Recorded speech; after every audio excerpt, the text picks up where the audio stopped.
Australia Partnership for Climate Responsive Agriculture aims to guard against food shortages. Colleagues, none of our nations are immune from the environmental challenges of climate change. All of our citizens can benefit from the opportunities of clean energy. As a forum and as leaders, we have a responsibility to our children and grandchildren and the generations to come to make sure that we choose to do the right thing, not choose between protecting our environment or securing our prosperity. We can do both, and indeed we must do both, because each depends on the other.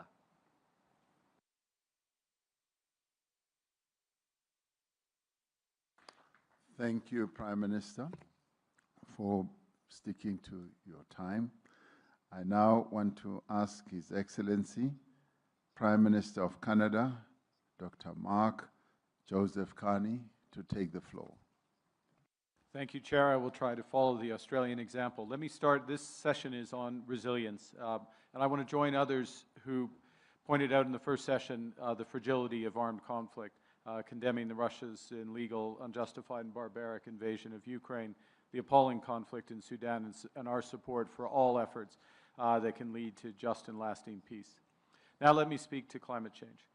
It's been over a decade that we've realized that past is not prologue with respect to climate change. In other words, the tail risks of yesterday become the central scenarios of today. Tipping points are now being realized, and I want to give an example. 2 years ago, the forest fires in Canada alone made Canada the 4th largest emitter of carbon in the world. We have the example of the Darwin cyclone. Last year, or this year, forest fire damage forests bigger than Sierra Leone, to give orders of magnitude. So we need action on all levels: mitigation, adaptation, and resilience. International collaboration is crucial. I want to thank our hosts, South Africa, Mexico, and others who sent firefighters to Canada to help fight the fires. Coordination through early warning systems. The wildfire satellite system that we're putting in place as part of the G7, global public good, the work of the G20 in disaster risk reduction. Nature-based solutions. We're working towards our 30-30 commitment under the Montreal Kunming Protocol.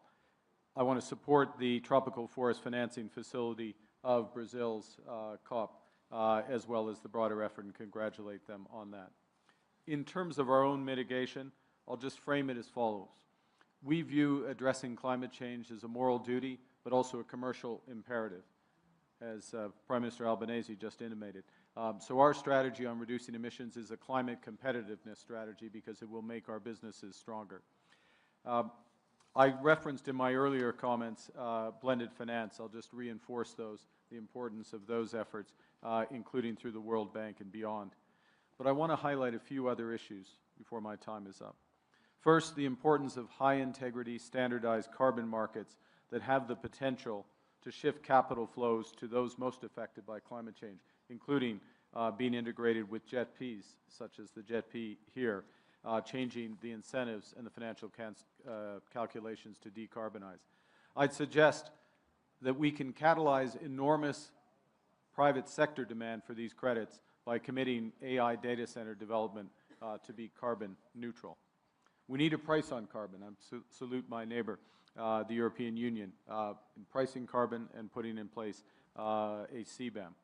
I'm going to conclude by drawing attention to the situation of one of the members around this table, and I hope Prime Minister Holness of Jamaica will allow me.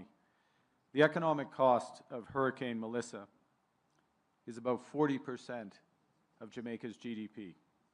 Now, through remarkable discipline, Jamaica had reduced their debt to GDP by over 50 percentage points in recent years. That is all gone with the explosive hurricane.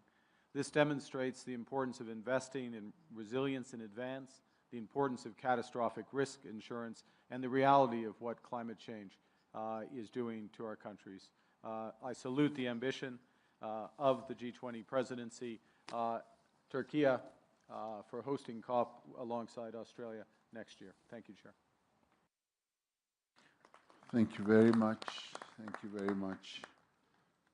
The challenge that Jamaica faced It's a really sad story, and putting the figures that you